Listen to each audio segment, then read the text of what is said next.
Saya telah hamil 8 bulan oleh Andres Putra Delio.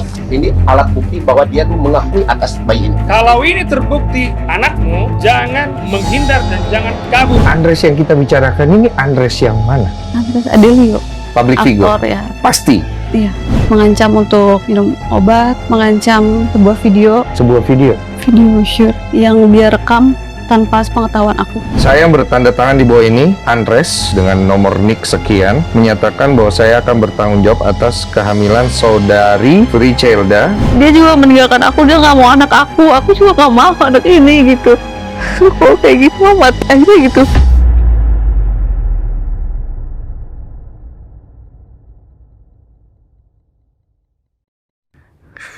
Dari mana saya harus mulai ini ya? Saya bingung juga. Jadi waktu itu saya pernah dihubungi untuk podcast masalah ini. Terus saya waktu itu bilang kalau bisa sebenarnya diselesaikan di ranah pribadi. Kalau nggak salah itu Agustus. Makanya saya sempat nge-spill tuh. Harapan saya waktu saya nge-spill itu bisa diselesaikan di ranah pribadi terutama untuk pihak cowok waktu itu. Akhirnya di-up juga. Apa kabar? Sehat? Alhamdulillah sehat. Iya. Udah berapa bulan sekarang? Sekarang udah 8 bulan. 8 ya. Waktu itu berarti pas ngubungin saya itu Agustus 4 bulan. 4 atau 5 bulan kira-kira. 4-5 bulan ya. Terus kenapa akhirnya kamu spill di... Aku lihat tuh di akunnya siapa tuh kamu bersama dengan pengacara kan akhirnya angkat bicara tuh. Akhirnya kenapa? Nggak bisa diselesaikan di ranah pribadi kah apa gimana? Jadi setelah gertakan yang kemarin itu, pada 4 atau 5 bulan itu dari pihak A-nya nggak ada itikat baik untuk menghubungi aku. Kamu atau ada keluarga. usaha untuk mungkin dari lawyer kamu atau apa? Nggak, jadi pas aku udah minta tolong sama lawyer, jadi lawyer aku udah bilang jangan ada komunikasi apapun. Oke. Tunggu dia yang menghubungi aku. Oke, harapannya begitu tuh. Nah, aku juga sempat bantu nge-spill tuh. Maksud aku bisa diselesaikan lah. Si pihak A bisa menghubungi itu. Nah, itu nggak menghubungi sama sekali? Nggak. Tanya kabar aku aja nggak. Kamu kenalnya awalnya di mana? Pertama kali kenal itu sebenarnya di sosial media. Oh, karena sosmed. dulu aku tuh live streamer Oke. di TikTok. Terus dia masuk ke live aku. Ya say hi lah segala macam. Awalnya aku nggak kenal ini siapa gitu. Terus lama-lama dia DM terus. Terus akhirnya ya udah deh aku bales gitu. Oke. Dari situ baru dia selalu minta pertemuan gitu. Cuman karena belum sempet setelah berapa bulan baru ada pertemuan. Terus kemudian akhirnya apa yang bikin kamu tertarik mau ketemu setelah dia beberapa kali coba? Karena itu dia selalu mencoba, selalu usaha untuk terus-terusan aja ketemu. Terus aku pikir siapa sih ini orang gitu. Akhirnya aku penasaran, ya udah aku temuin aja. Oke. Akhirnya ketemuan tuh. Ketemuan pacaran atau beberapa waktu kemudian baru pacaran atau gimana? Ada pertemuan, beberapa kali pertemuan baru menjalin hubungan lah. Siapa yang nembak duluan? Sebetulnya kita nggak ada tembak-tembakan yang mau jadi pacar gue nggak gitu. Nggak. Ya udah kita menjalani pacaran gitu. Oh, menjalani hubungan kayak orang pacaran gitu. Tapi status itu nggak jelas. Statusnya sebenarnya pacaran karena teman-temannya juga tahu aku dan ya kita kalau misalkan di depan publik pun maksudnya di depan teman-temannya ya selayaknya orang pacaran, panggilnya sayang, apalah dia treat aku baik. Tapi kalau di sosmed maksudnya pernah ditunjukin nggak kamu di sosmed dia gitu? Enggak. Enggak. Jadi mungkin karena dia merasa dia public figure, jadi dia nggak mau mempublikasikan hubungannya gitu. Oke. Sebetulnya kalau dari aku pribadi, karena pekerjaan aku saat itu juga di sosial media, dan maksudnya pekerjaan aku ya fokus untuk konten, untuk live, jadi ya nggak memaksa. Dari pihak agensi aku pun jangan ada hubungan gitu. Berapa lama kamu pacaran sama dia? Kurang lebih dari 2024 itu sampai tahun ini lah. Setahun ada? Setahun. Selama pacaran itu kamu sama dia nggak ada pacar lain? Selama menjalin sama aku ya kelihatannya kita aja gitu berdua yang menjalin hubungan. Aku nggak tahu dia ada hubungan sama orang lain atau apa gitu. Terus kamu mulai tahu kamu hamil itu kapan? Waktu di bulan Mei. Oke. Jadi aku kenal dia 2024, Mei 2024. Pertama kali ketemu itu di September 2024. Terus akhirnya di 2025 Mei ini aku baru tahu aku Kamu hamil. hamil gitu. Saat kamu tahu kamu hamil, apa yang kamu lakukan pertama saat itu? Pertama ya yang pasti aku cek dulu sendiri. Aku kontrol langsung ke dokter, maksudnya untuk memastikan ini benar nggak gitu. Terus ternyata hasil USG semua kata dokter ya memang membuktikan kalau hamil gitu, dan usianya udah 4 minggu saat itu. 4 minggu, iya udah sebulanan lah istilahnya gitu. Terus setelah beberapa minggu baru aku mencoba kasih tahu ke dia gitu. Itu pas habis USG. Mm-mm. Terus apa responnya? Responnya baik. Bagus. Baik, awalnya dia masih peluk aku gitu, masih kayak gimana nih kita kayak gitu-gitu. Maaf, ketemuan berarti ya? Ketemu, Oh, oke. aku yang maksa untuk datang ke rumah dia. Oh, berarti kamu WA dulu, Mm-mm. terus kamu belum sampein tuh? Belum, aku masih merahasiakan karena maksudnya kalau aku sampaikan lewat pesan takutnya kan dia menghindar. Oke, Jadi aku usaha kayak aku mau ketemu nih gitu. oke. Terus akhirnya pas malam itu ketemu, ya udah Ketemu di tempat dia? Oh, tapi respon bagus. bagus. Dia bilang apa? Dia peluk kamu, dia bilang apa? Iya, dia gitu? masih peluk aku, masih bilang, wah gimana nih gitu. Tapi dia tetap nekenin aku juga kayak ini aku gitu, sama aku, kata dia kayak gitu. Terus aku bilang kenapa bisa ngomong kayak gitu. Maksudnya kan aku emang selama ini sama dia doang gitu. Terus akhirnya ya udah kita cari solusinya ya katanya. Pas pertemuan itu masih masih baik-baik aja. Pas aku pulang besoknya baru dia di chat ngomong minumin obat aja ya gitu. Ada buktinya itu? Ada. Oke, terus kamu jawab apa, respon apa itu? Aku bilang nggak mau, aku takut. Oke. Aku pokoknya dari awal aku menolak kayak nggak bisa gitu, aku takut.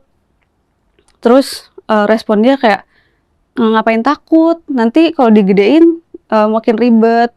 Terus kalau misalkan tunggu besar nanti sakit, katanya kayak gitu-gitu. Respon kamu? Aku tetap menolak. Aku bilang kamu mau tanggung jawab atau mau pakai cara aku sendiri gitu. Maksudnya pakai cara aku sendiri tuh aku ngomong sama mama papa gitu. Aku mau ya udah kalau misalkan nggak ada itikat baik dari kamu, aku mau ngomong aja. Saat itu kamu belum sampein ke mama papa tuh. Harapannya nunggu respon dia yang positif dulu gitu. Terus setelah itu dia ada respon apa lagi? Gak ada, pokoknya setelah abis pertemuan itu dia telepon aku, dia chat aku, pasti masih usaha untuk aku minum obat. Dia mau mau biayain after kalau udah gugur gitu, treatment segala macem, kata dia. Aku biayain semuanya, aku temenin. Tapi ya itu gugurin aja, dia bilang. Sampai akhirnya kamu memutuskan untuk sampaikan ke orang tuamu akhirnya. Itu bulan apa akhirnya kamu sampaikan ke orang tua? Pas usia kandungan aku 2 bulan kalau nggak salah. Setelah komunikasi terus itu tadi. Iya. Bagaimana respon orang tua pas saat kamu sampaikan? Ya respon orang tua pastinya marah. Marah, kecewa. Sebetulnya aku terima karena memang aku salah kan. Iya. Mereka marah dan tanya siapa orangnya, karena sejauh ini aku berhubungan sama orang pasti aku kenalin ke mama papa. Iya. Cuman saat itu memang aku nggak kenalin dia. Makanya orang tua aku shock kayak sama siapa gitu. Kenapa? Yang mana laki-lakinya gitu. Terus yang paling marah mama atau bapak? Papa marah ya? Apa papa ngomong apa ke kamu? Ya selayaknya papa pada umumnya aja kalau marah. Kalau anaknya dihamilin. Terus langsung malam itu juga papa minta untuk aku kasih tahu alamat rumah si A itu. Oh, oke. Dan malam itu juga papa minta diantar ke sana. Oke. Kemudian ke sana? Ke sana. Oke. Terus bagaimana? Dia kaget datang karena maksudnya ada apa mungkin gitu. Dia ada di rumah sendiri kebetulan waktu itu. Terus pas papa datang, kita nggak ada kekerasan atau apa. Papa tuh cuman mau tahu lu siapa sih gitu, kok berani gitu ngeginin anak gue, kayak ya itu sih kok. Dia jawab apa? Dia waktu itu masih songong sih. Songong bagaimana? Maksudnya masih yang mukanya tuh masih sombong, masih arogan gitu, kayak nggak terima didatengin malam-malam. Jam berapa itu dia datangnya? Kita datang kayaknya kurang lebih jam 12, jam 1. Terus akhirnya pada saat berdialog sama bapak kamu, tidak ada hasil apa-apa dong gitu. Papa sempat emosi nggak saat itu? Emosi. Sempat marah saat itu. Tapi responnya dia tetap nggak bagus? Nggak bagus sama sekali? Oh, Bapak merasa begitu ya jatinya ya?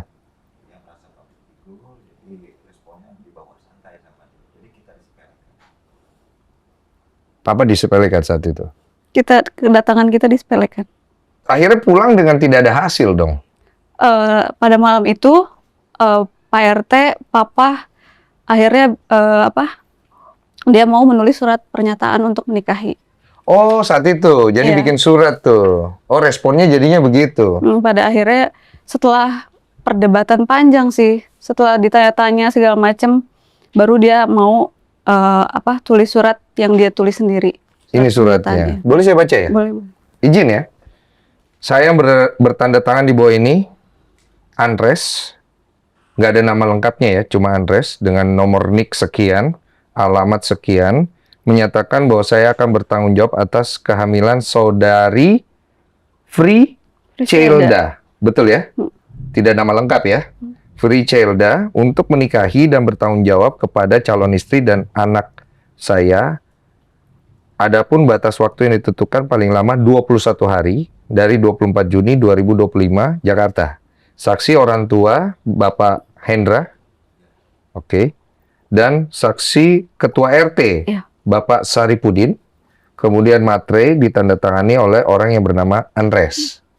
Oke, ini jadi pegangan kalian nih buat pulang nih. Oke, 21 hari. Setelah itu? Nggak ada kabar. Dia setelah itu dia malah pakai pengacara. Hubungi? Dia mempertemukan aku sama pengacara. Dia bilang, nanti ini yang akan nge-handle kita, yang akan ngebantu kita, dia bilang. Terus aku pikir, ngebantu dalam hal apa nih? Maksudnya ke arah pernikahan kah atau gimana gitu maksud aku. Dan ternyata ya itu si pengacara juga mendesak aku untuk, lu tuh cantik, lu bisa dapetin yang lebih kayak gitu. Intinya kayak menolak lah pernikahan itu. Jadi sebenarnya berarti kamu sama papa itu kepengen kalian bertanggung jawab dengan menikah begitu kan? Awalnya begitu ya. Nah, setelah itu dari respon pengacaranya seperti itu, kemudian kita merasa kayak kok kayak dipermainin ya gitu. Terus kemarin untuk apa dong surat pernyataan gitu? Kalau misalkan ujung-ujungnya dia pakai pengacara, maksudnya mau ke arah mana gitu? Sedangkan dari awal kita maunya secara kekeluargaan aja gitu, kan dengan cara dinikahkan kan? Iya, awalnya maunya begitu. Tapi karena dia pakai pengacara, terus kita juga sebagai orang awam yang, wah, kayaknya arahnya udah nggak bener gitu. Terus lama-lama, ya udah pengacaranya mendesak aku untuk, Pak, Andres tuh nggak pernah cinta sama anak bapak gitu. Sampai kapanpun katanya Andres nggak pernah suka, nggak pernah sayang sama anak bapak. Jadi udahlah, intinya dia menyuruh kita mundur. Jadi itu membuat kalian tuh nggak bisa terima kan pastinya kan? Dengan ketidakterimaan kalian itu apa yang ada di benak kalian saat itu? Maksudnya mau menuntut ini lewat jalur hukum kah? Atau membawa ini ke ranah publik kah? Awalnya kita hopeless karena maksudnya ya ekspektasi kita mau diselesaikan secara kekeluargaan. Karena kita juga nggak punya pegangan siapa-siapa saat itu. Nggak ada bantuan siapa-siapa, jadi kayak ya udah kita awalnya ikhlasin dulu. Terus Mama selalu nguatin aku kayak, udah Kak, besarin aja hatinya, kita nggak apa-apa, ada Mama, ada Papa katanya. Kamu jangan takut sendirian kayak gitu. Terus tiba-tiba adik aku bilang lah, aku punya kenalan pengacara, mau nggak minta tolong gitu. Terus aku bilang, gimana nanti gitu, dan ini emang kita mau dilanjutkan ke hukum. Terus dia bilang, ya gimana, dia yang mulai duluan, pihak sana yang mulai duluan gitu. Terus akhirnya aku ketemulah sama Bang Pablo untuk urus. Terus? Aku minta, awalnya pas ketemu itu aku minta saran dulu. Baiknya gimana nih? Dari awal aku minta ketemu orang tuanya nggak boleh. Aku mau datang ke rumah orang tuanya nggak boleh. Aku mau datang ke rumah orang tuanya bukan semata-mata mau masuk pekarangan rumah orang tanpa izin. Aku cuma mau silaturahmi. Aku cuma mau memperkenalkan ini loh hasil anak ibu gitu. Setelah hamil gitu sama anak ibu. Tapi pihak sana selalu jangan. Ini ada hukumnya loh gitu. Jadi kita ditahan-tahan buat masuk ke sana. Akhirnya ya udah kita minta bantuan secara hukum juga. Boleh nggak nih kayak gitu? Terus dari pihak hukum aku bilang ya udah kita kita bantu, tapi jangan ada komunikasi lagi sama pihak sana gitu. Nah setelah itu berarti itu masuk bulan Agustus di mana dari pihak kamu ngubungin saya kan ya. Setelah itu saya tahan, saya bilang kalau bisa diselesaikan di ranah pribadi. Sampai kan ke informasi itu. Nah, saat itu upaya penyelesaian di ranah pribadi oleh pihak lawyer kamu sejauh itu apa? Sejauh itu kita masih ngebiarin dia ini dulu sih. Nggak ada langkah gitu. Kita masih mensomasi atau apa gitu nggak ada. Karena saat itu kan mental aku juga lebih penting kan kok. Maksudnya aku hamil sendirian, apalah, terus ditinggalin sama dia, jadi mental aku saat itu goyah. Pengacara aku bilang ya udah nggak apa-apa, tenangin dulu aja gitu. Nanti kita kita lihat momen yang pas. Dan momen yang pas itu kemarin kamu muncul akhirnya. Itu sudah tidak bisa dibendung lagi dan tidak bisa diselesaikan di ranah pribadi lagi, begitu maksudnya. Nah, di kondisi kamu kayak sekarang, kamu berarti sudah tidak kerja? Sudah tidak kerja. Jadi kamu hanya memeriksakan kehamilan, menunggu harapan, semoga dari Andres mau bertanggung jawab. Begitu kan ya? Iya. Nah, Andres yang kita bicarakan ini Andres yang mana? Andres Adelio. Yang MC dan juga public figure? Aktor ya. Pasti? Iya. 100%? Iya. Ini tidak menjadi tuduhan palsu? Tidak. Berani kamu siap untuk ini dibuktikan apabila ada keberatan gitu? Berani. Saya punya buktinya secara bentuk chat, bentuk voice note, sama hasil-hasil tes DNA. Bahkan kalau dia mau minta saya untuk tes DNA pun saya siap. Bentuk chat itu apa? Bukti-bukti yang dia mengancam untuk minum obat. Terus mengancam sebuah video. Sebuah video? Iya. Punten, sebuah video gimana maksudnya? Jadi ada momen waktu itu aku merasa hubungan ini tuh udah nggak baik, udah nggak sehat gitu. Aku ada merasa ada sifat-sifat dia yang kurang cocok sama aku. Saat pacaran? Sebelum hamil? Sebelum. Terus aku merasa kayak udah deh kayaknya aku mau mengudahi gitu. Aku mau ya istilahnya putus lah kita gitu. Udah nggak mau ada hubungan. Terus dia masih cari aku, masih chat aku, masih teleponin terus.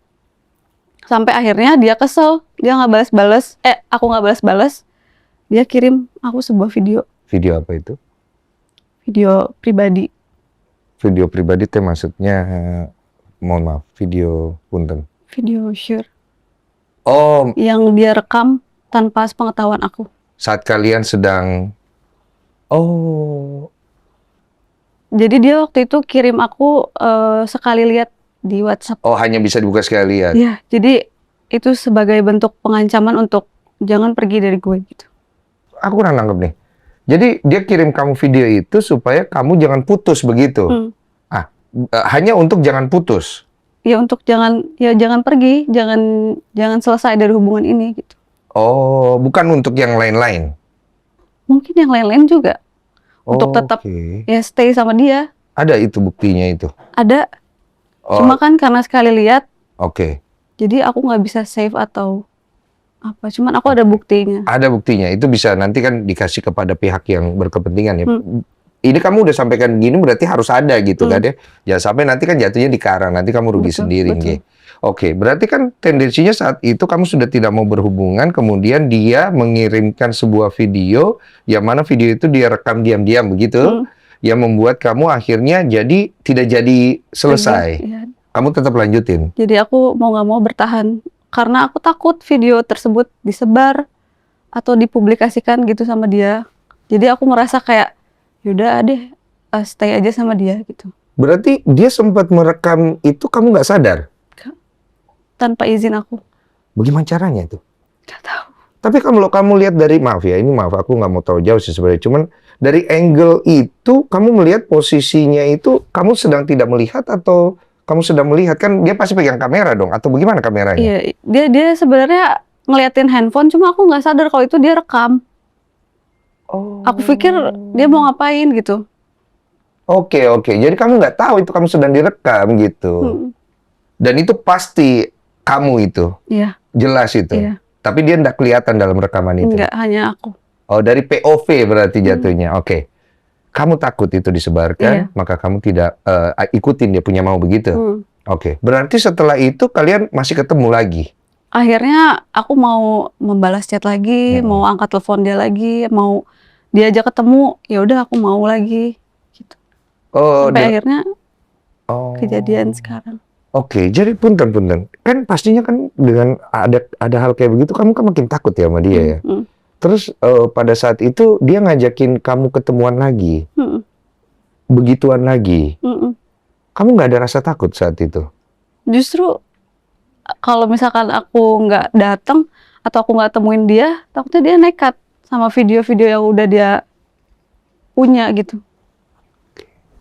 Saat Tapi itu aku pikirnya. Pada saat kamu memutuskan untuk tidak mau bersama dia lagi itu dalam bentuk chat atau dalam bentuk telepon atau ketemu langsung?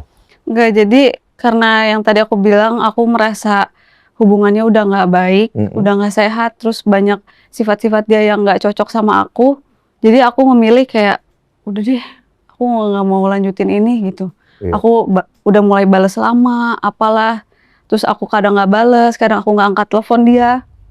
Dan dia di situ kesel, marah. Oh, tapi nggak ada kamu bilang aku udah mau putus atau intinya nggak mau hubungan ini lagi, nggak ada? Aku paling cuman selalu bilang kayak aku capek Res, kayak gini terus kayak gitu. Oke, kayak kode lah ya. Iya. Terus abis itu dia telepon kamu nggak angkat segala macam. Abis itu apa message berikutnya dia? Mengirimkan video atau apa tuh? Iya, karena nggak aku bales-bales.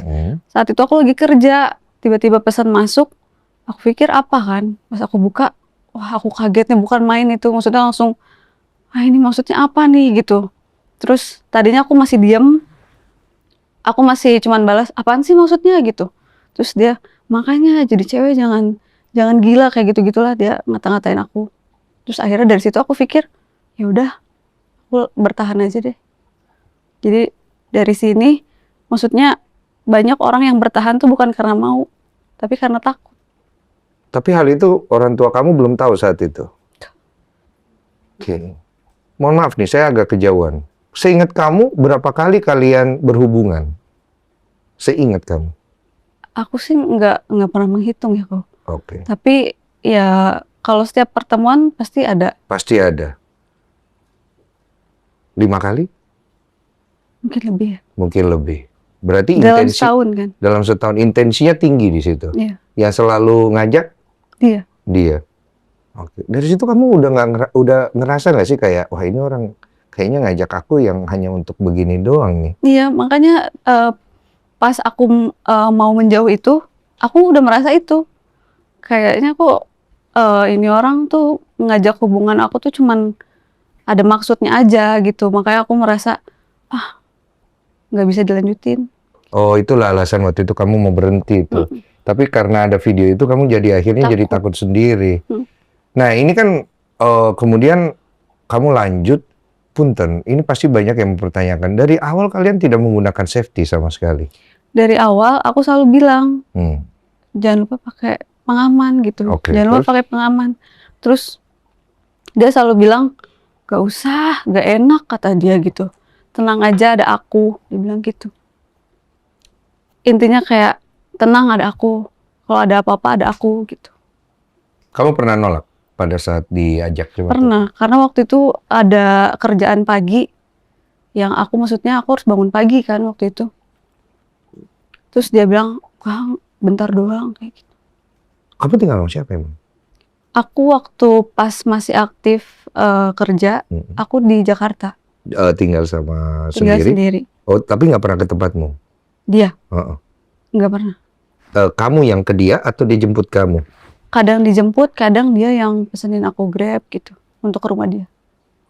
Teman-temanmu nggak ada yang ngomong kayak, kamu tuh nggak bener loh ini segala macam? Ada.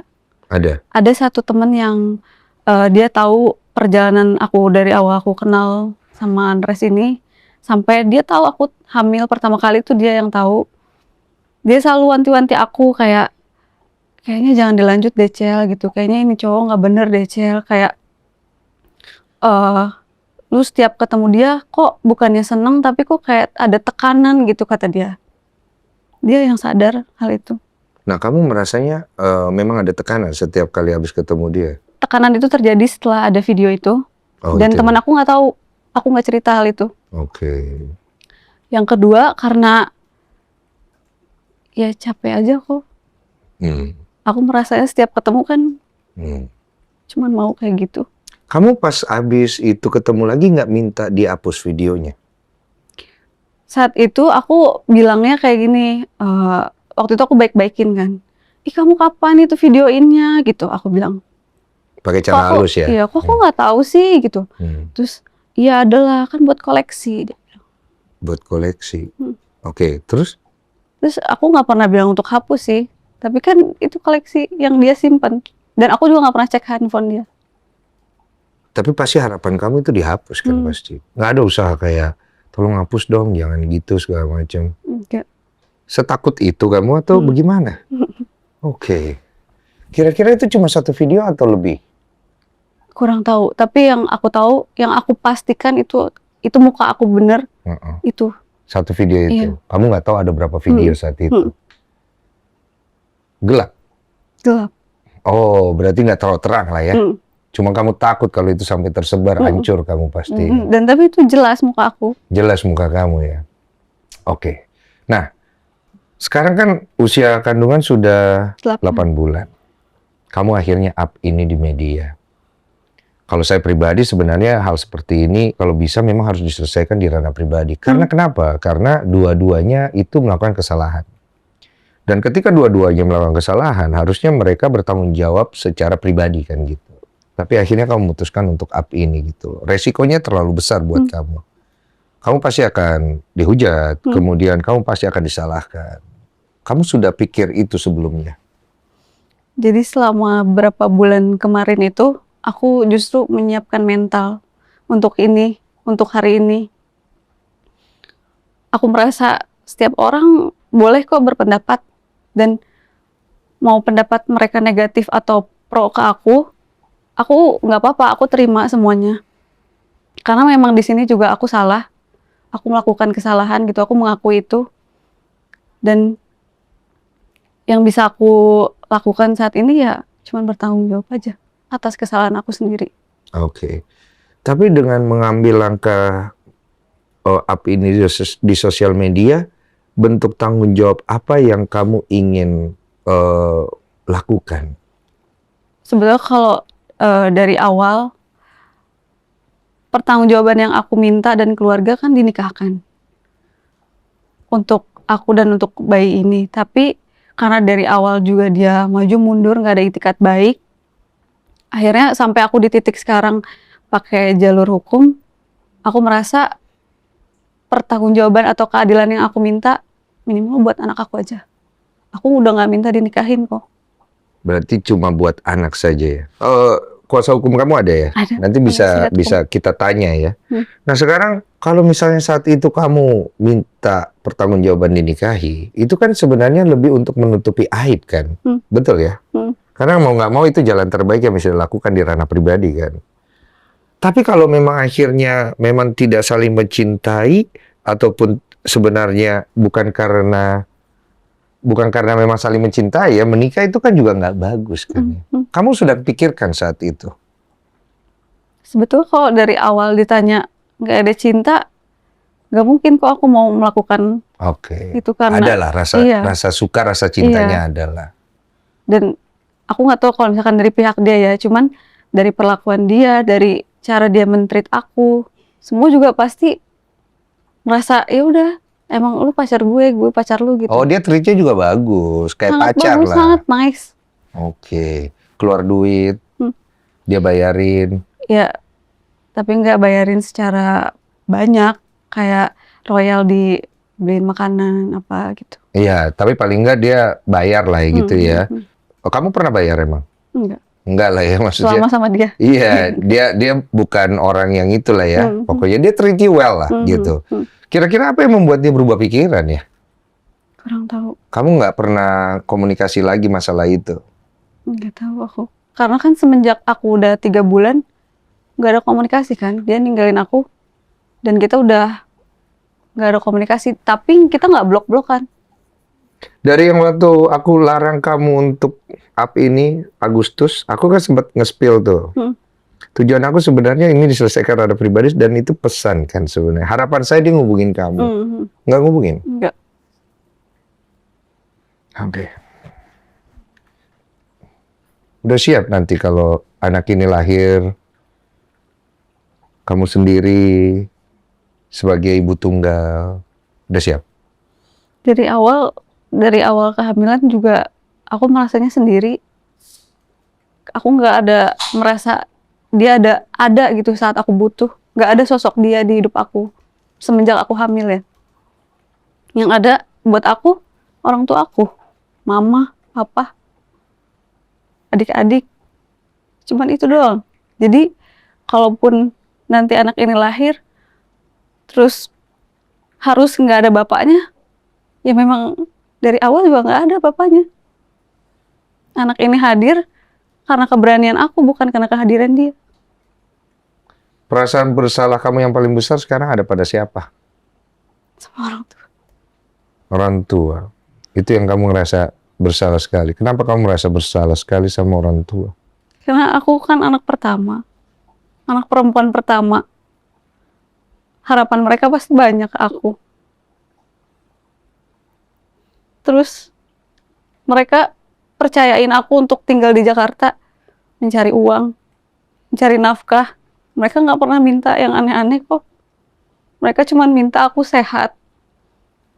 Aku punya tabungan sendiri. Terus tiba-tiba aku pulang dengan membawa kabar yang nggak enak. Dengan laki-laki yang nggak ada tanggung jawabnya. Mereka hancur kok. Cuman mereka tetap mau terima aku. Mereka masih mau ngasih makan aku. Mereka bawa aku pulang dari Jakarta ke Bogor. Mereka masih peduliin aku untuk beli vitamin. Masih mau pijitin aku.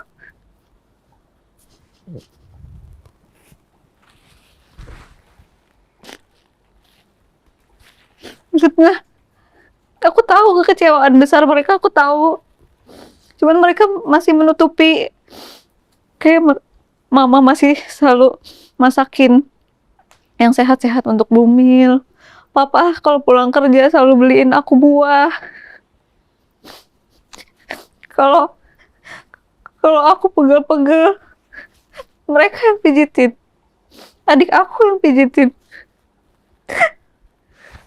Saat aku nggak kerja, aku udah nggak punya penghasilan, aku butuh cemilan.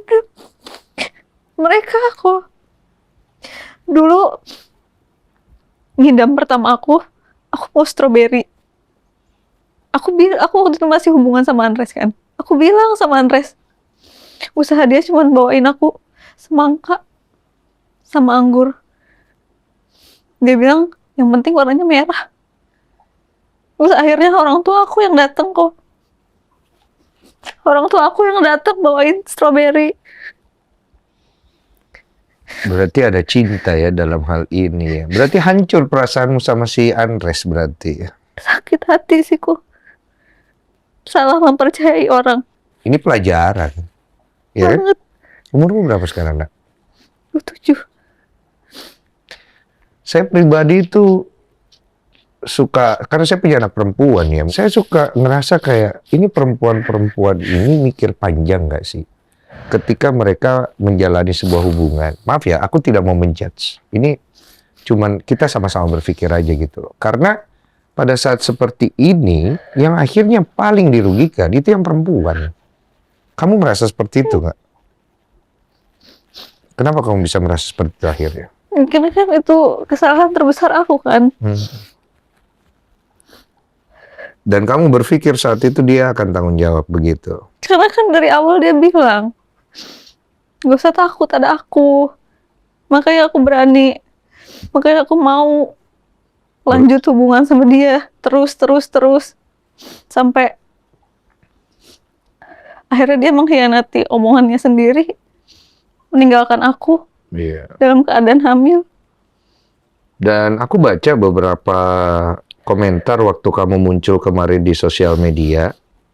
Ada juga yang bilang kamu tuh kayaknya tujuannya pansos. Kamu ada baca itu? Bagaimana perasaanmu membaca itu? Sebetulnya terserah orang mau ngomong apa.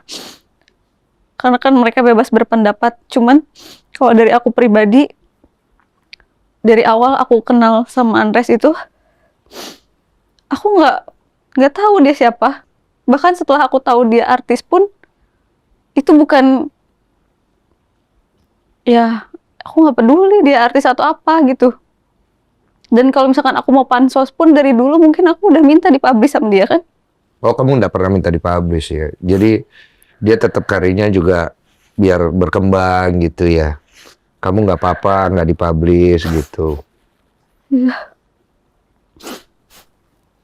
Kamu udah kasih nama nanti buat anakmu? Siapa namanya? Aku spill di sini. Nggak apa-apa. Muhammad Farabi Railzen. Apa artinya? Aku udah lihat di HP. Oh iya. Kamu kayak seneng ya mau punya anak, sebenarnya seneng ya? Awalnya sedih, Heeh. tapi lama-lama setiap dia gerak tuh aku merasa wah ada kehidupan di perut aku gitu. Kamu jadi Sayang lama-lama. jadi ada semangat hidup ya? Sempat kehilangan semangat hidup? Sempat depresi? Sempet. Depresinya sejauh mana? Waktu awal-awal hamil 1-3 bulan kan itu masa-masa berat banget ya kalau buat aku. Di kosan, aku dulu sendiri kan. Mama papa nggak tahu. Aku sempat gak mau makan sama sekali seharian. Karena aku merasa itu dia juga meninggalkan aku, dia nggak mau anak aku juga nggak mau anak ini gitu. Oh, kamu sempat tolak dia? Aku sempat menahan diri gak mau makan karena Harapan kamu dengan begitu anak ini ya nggak perlu tumbuh gitu ya? Satu sisi kamu merasa bersalah. iya. Oke. Ya, aku mikirnya juga kalau kayak gitu mau mati aja gitu saat itu. Iya. Karena maksudnya aku nggak ada laki-laki yang harusnya menjaga aku, yang melindungi aku kan. Iya, ngerti. Aku semuanya sendiri kok. Sampai akhirnya kamu memutuskan untuk menerima anak itu. Saat itu kapan kamu putuskan akhirnya? Saya jangan kayak gini, aku merasa bersalah sama kamu nak gitu. Saat itu kapan?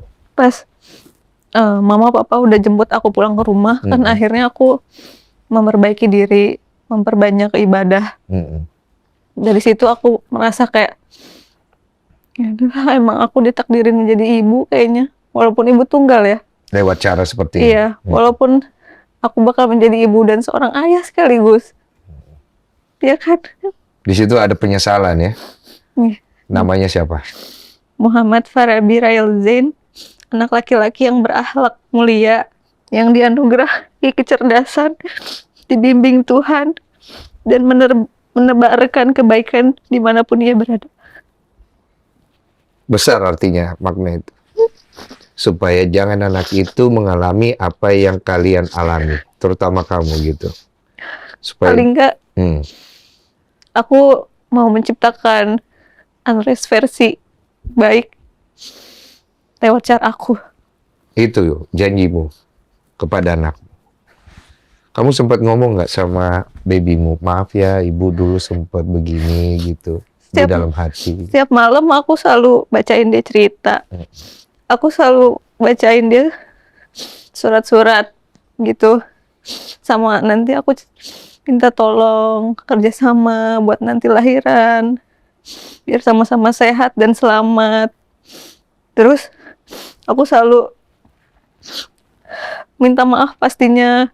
Kayak setiap aku nangis, setiap aku sedih, maaf ya kalau bikin kamu stres gitu.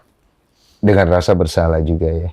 Tapi itu paling nggak menguatkan kamu untuk melahirkan dia ya. Bagaimana nanti kalau misalnya ini kan kamu muncul ya. Sebenarnya munculnya kamu kayak begini kan panjang jadinya. Banyak yang menghujat, anakmu bisa kena hujat. Kamu sudah pikir sampai sejauh itu? Sebetulnya aku sempat mikir kayak apa nggak usah dipublikasin aja ya, karena maksudnya kan kalau kayak gini akan ada jejak digital sampai dia besar. Betul. Dia mungkin bisa nonton nanti. Cuman aku rasa dia juga harus tahu perjuangan ibunya. Dia harus tahu ya. Apa pesan yang kamu sampaikan kepada anakmu nanti kalau dia nonton one day? Ini kan anggap ya waktu berlalu ya, 10 tahun kemudian, 20 tahun kemudian. Mudah-mudahan Farabi bisa bangga aja, walaupun kehadirannya lewat cara yang salah, lewat maaf gitu, maksudnya maminya menghadirkan dia bukan dengan cara seperti keluarga-keluarga lain yang harus menikah dulu baru punya anak. Bagaimana kalau dia nangis nanti dibully teman-temannya gitu gara-gara ibu nih sama bapak nih kalian berdua punya kesalahan, saya yang kena. Kamu bisa jawab gak itu? Nggak apa-apa, aku pasti tetap backup dia. Aku akan pertaruhin apapun buat aku. Itulah ibu yang bapak-bapak tidak sadarin. Aduh. Lawyernya dong. Dengan Bapak siapa? Dengan Surya Saragi, Bang. Surya Saragi. Bapak Surya. Ini kan saya dengar dilaporkan akhirnya. Ya. Laporannya apa? Untuk pelaporan saat ini kita sedang memastikan kepada tim untuk melakukan laporan kepolisian. Oke. Namun Berarti belum ya? belum. Oke, belum. Baru mau ambil Baru langkah. langkah. Oke. Apa? Langkah hukum apa yang mau diambil? Langkah hukum kita yang pertama adalah ada beberapa pasal yang kita akan gandengkan dulu untuk LP nanti. Namun di sini kan ada dua nih, Bang. Dua hukum yang bisa kita jerat kepada si AA ini. Apa itu, punten? Yang pertama adalah hukum pidana dan hukum perdata. Pasal yang mana? Pasal 378 Oke. dan pasal 299. Isinya apa tuh? Isi untuk 378 adalah barang siapa yang melakukan kerugian, perbuatan untuk menguntungkan dan kerugian untuk pihak lain, ya, apalagi dengan janjian telah disampaikan untuk dinikahi, itu kan semua nggak akan dia penuhi. Oh, barang bukti ini. Betul sekali. Oh, yang tadi surat tadi. Betul sekali. Kalau nggak ada surat tadi nggak bisa pakai pasal Nggak itu. bunyi. Nggak bunyi itu pasal. Betul. Oke. Yang satu lagi? Itu lagi pasal sebenarnya adalah barang siapa yang menyuruh untuk mengobati wanita hamil dalam rangka mengharap untuk menggugurkan. Oke. Nah, itu masuk ke pasal aborsi. Tapi menstruanya nggak ada. Mesenya ada di menyuruh. Menyuruhnya kan? Nah, menyuruh, Tapi perbuatannya belum terjadi. ya. Di dalam pasal itu, ya, sudah bisa dikatakan ada niat jahat untuk Betul. melakukannya. Betul, niatnya ada tuh kan? Ya, Bisa ada. dibuktikan kan? Ya. Oke. Nah, dengan beberapa chat WA Iya. ya yang klien kami terima, Iya. dan dengan adanya upaya untuk bisa digugurkan lah seperti Iya, itu. itu ada tadi dari obrolan tuh. Ya, dan juga bukan hanya juga ucapan juga nih Bang, juga ada tertuang dalam chat WA juga. Oke. Nah, seperti itu. Oke. Pasal itu bisa menguatkan terhadap niatnya yang sudah terjadi menurut Mbak Isel untuk membeli obat. Sempat beli obat emang? Enggak. Enggak kan ya? Cuman baru sekedar niat aja kan? Iya. Sedangkan kamu sendiri tidak mengokekan kan? Enggak. Oke. Tapi di voice note itu kan dia ada menjelaskan. Apa yang dari voice note itu menjelaskannya? Dari voice note itu dia menjelaskan cara-cara aborsi. Oh, di voice note itu? Dia ngomong. Oh, Mengajarkan Iya, Isel. bukan mengajarkan aku, mengajarkan adik aku. Oh, adik, oke. Jadi waktu itu adik aku yang datang mm-mm. ketemu sama Andresnya. Oke. Adik aku minta pertanggungjawaban kan. Maksudnya kayak gimana nih kakak gue bukan cewek sembarangan loh. Maksudnya bukan cewek yang nggak bener loh gitu. Terus iya, tapi ini kan konsekuensi untuk ke depan, dia bilang. Ini tuh aborsi tuh begini. Nanti minum obatnya ini, dia bilang. Nah nanti ada after treatment, nggak apa-apa. Aku bayarin. Bukan voice note berarti? Jadi adik aku datang, dia rekam Record. semuanya. Oh, di record. Jadi itu sebagai barang bukti. Betul. Oke, itu yang nanti mau dipakai juga. Siap. Oke. Berarti dari kemarin waktu hubungi saya di bulan Agustus ini yang saya sarankan untuk diselesaikan ranah pribadi, dari pihak kuasa hukum tidak berusaha melamparkan somasi ke pihaknya Andres. Oke. Untuk komunikasi itu saat ini kita memang dengan kami dari Komite Nasional Advokat Indonesia per tanggal 23 kemarin Bang kita kuasa. Oh, baru. Ya. Oh, berarti yang sebelumnya ya. Seperti itu. Siap. Nah, disitulah kita mengambil langkah apa yang harus kita ambil, gitu ya. Karena dari statementnya Mbak Isra ini menyampaikan sudah tidak lagi komunikasi kepada si AA ini sejak awal di bulan 3 bulan terakhir ya, 3 bulan kehamilan. Gitu. Nah, berarti kan mundur 6 bulan belakang ya seperti itu. Nah, di situ kita mengambil upaya hukum bagaimana supaya apakah ini ingin diselesaikan dengan kekeluargaan atau memang secara hukum. Kita minta kepada Mbak Iselnya. Nah, tetapi Mbak Isel menyampaikan bahwa dia minta dengan upaya hukum, Pak. Oh. Seperti itu. Oke. Sekarang upaya hukum ini dilakukan dengan tujuan apa? Satu, memenjarakan.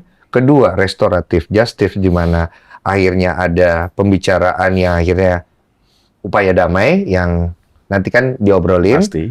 Atau dinafkain untuk anaknya ke depan. Nah, ini upayanya mau kemana aja? Oke. Tadi saya sampaikan di awal, Bang. Kita ada dua pasal, ada dua hukum yang kita ambil, ya. Hukum pidana sama hukum perdatanya. Perdata untuk apanya yang mau dikejar? Untuk menafkahkan, ya, sampai dengan dewasa. Oke. Berarti identitas anak juga mau dikejar di situ? Oh iya dong. Berarti pengakuan bahwa ini anaknya Si dari A. pihak A. Berarti akan ada tes DNA juga dong? Betul. Oke. Kalau memang dari pihak AA ini tidak mengakui lah, Bang, misalnya. Oke. Wah, dia nggak ngakui ini anaknya biologisnya dia misalnya. Tetap kita akan minta kepada dianya melakukan tes DNA. Bila mana nanti sudah lewat jalur hukum. Betul sekali. Gitu. Berarti gugatnya lewat hukum perdata ya? Iya, betul. Oke, berarti panjang nih. Pasti Bang akan panjang. Oke, ada saran nggak biar pendek? Iya kan, sekali Betul, saya selalu cari yang baik aja gitu. Ya, saran pendeknya kembali lagi kepada klien kita, Bang. Kalau kami sebagai kuasa hukum mengikuti apa harapannya si pihak klien kita ini. Nah, karena daripada pihak klien dan pihak keluarga memutuskan terus jalur hukum, dan di sini kita hanya minta adalah pertanggungjawaban dia untuk nafkah dan tidak ada nama istilah kata untuk perdamaian. Oke. Kamu udah yakin itu ya? Jadi kalau misalnya sampai buruk-buruknya dia terkena dan tersangka dan kemudian terdakwa dan tervonis, bisa dipenjara nih. Bapak dari yang diduga anak kamu. Kamu nggak apa-apa lihat dia di penjara gitu?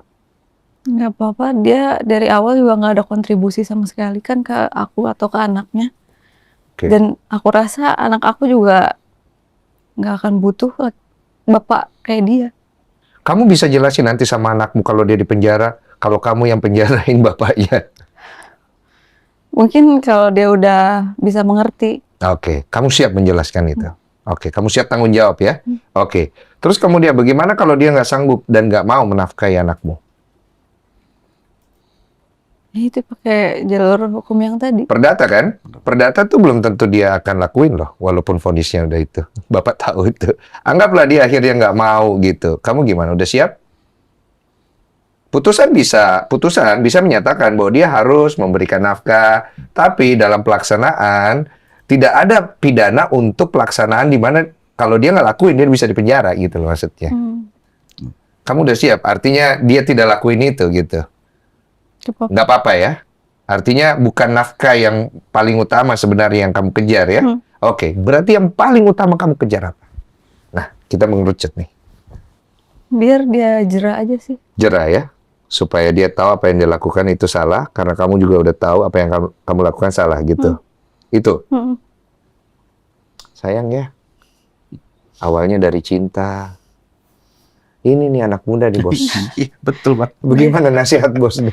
Ada, lepas dulu pengacaranya. Iya. Nasihat ada Iya. nggak? Kalau nasihat sih gini Bang, memang ini kan didasari dengan cinta ya, Iya. yang sama-sama saling memahami dan sudah dewasa keduanya.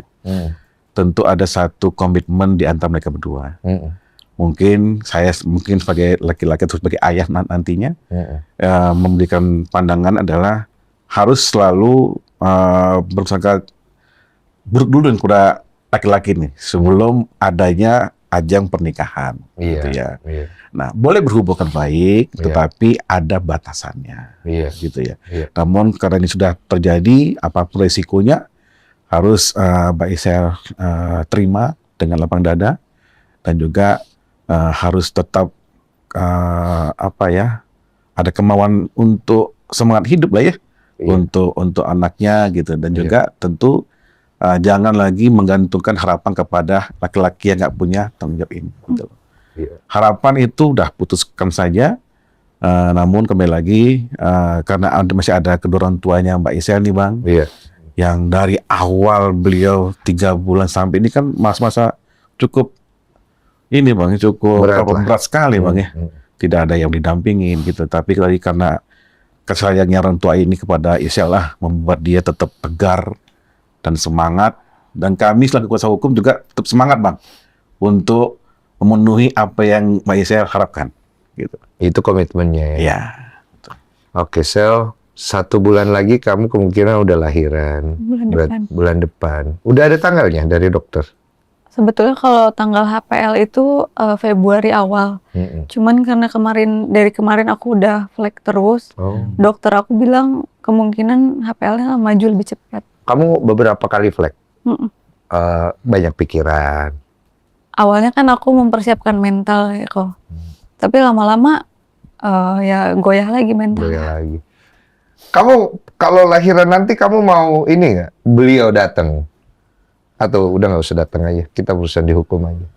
Nggak usah. Nggak usah? Tapi hati nurani? Kalau dari hati nurani, dari lubuk hati aku, ya mau. Mau. Karena kan siapa sih kok yang nggak mau didampingin sama orang yang pernah kita sayang ya? Apalagi bapaknya. Berarti kau sayang betul sama dia? Oke lah kalau gitu. Ada lagi yang mau disampaikan? Mungkin dari saya kepada siapapun ya, khusus untuk para wanita, berhubungan itu ada batasannya. Setiap kita mau melakukan hubungan apapun, mestinya ada upaya hukum agama yang mesti kita lalui. Oke. Gitu. Dan jangan sampai terbujuk rayu dengan apapun ucapannya laki yang ada dengan mereka gitu loh. Iya. Yang pasti kehidupan ini kan hanya sekali Bang ya. Iya. Apalagi perempuan ya. Iya. Sangat amat kita jaga baik-baik sekali gitu. Iya. Jadi intinya Mbak Isel tetap tegar di sini. Kami selaku tim kuasa dari Komite Nasional Advokat Indonesia Law Firm tetap mendampingi Mbak Isel sampai dengan putusan yang akan oleh pihak pengadilan. Iya. Kalau dari Isel sendiri, ada pesan nggak yang mau kamu sampaikan kepada wanita di luar sana dari pengalaman yang kamu alami? Mungkin kalau dari pengalaman aku ya pinter-pinter menjaga batasan dan diri sih ya, untuk nggak gampang terbuai sama omongan laki-laki. Ya. Dan jangan mudah percaya aja sih, karena setiap omongan laki-laki tuh nggak bisa, kadang sekarang A, besok bisa B. Jadi jaga batasan masing-masing aja. Iya, sama kalau punya hubungan cerita sama orang tua. Iya. Karena orang tua itu minimal masih bisa ngerem kalian. Itu yang paling penting. Betul. Kira-kira ada yang mau kamu sampaikan nggak kepada si Andres nih? Kalau untuk penyampaian ke dia sih sebenarnya aku nggak ada pesan personal sama dia. Udah nggak mau ada omongan apa-apa untuk dia. Cuman untuk laki-laki lebih ke belajar bertanggung jawab atas apapun yang udah dibuat gitu. Itulah yang mau dari kamu. Kalau buat orang tuanya, udah ketemu orang tuanya belum akhirnya? Enggak Dibolehin. Nggak dibolehin. Ini orang tuanya bisa nonton. Ini kan mau nggak mau secara tidak langsung akan jadi cucunya tuh. Nah, Betul. tuh. Bagaimana tuh? Atau nggak ada yang mau disampaikan, nggak apa-apa? Nggak usah deh. Nggak usah? Nggak mau minta apa-apa atau nggak pengen ngomong apa-apa? Oke. Kalau buat orang tua sendiri? Kalau buat orang tua sendiri, pasti makasih mama sama papa. Selama ini udah berjuang banyak buat kakak. Sampai sekarang, di titik sekarang. Sampai harus hamil kayak gini. Makasih udah nemenin terus. Makasih udah masih mau nerima. Dan papa kok yang menjamin kayak tenang aja, nanti anak lu gue yang urus. Tenang, masih ada gua.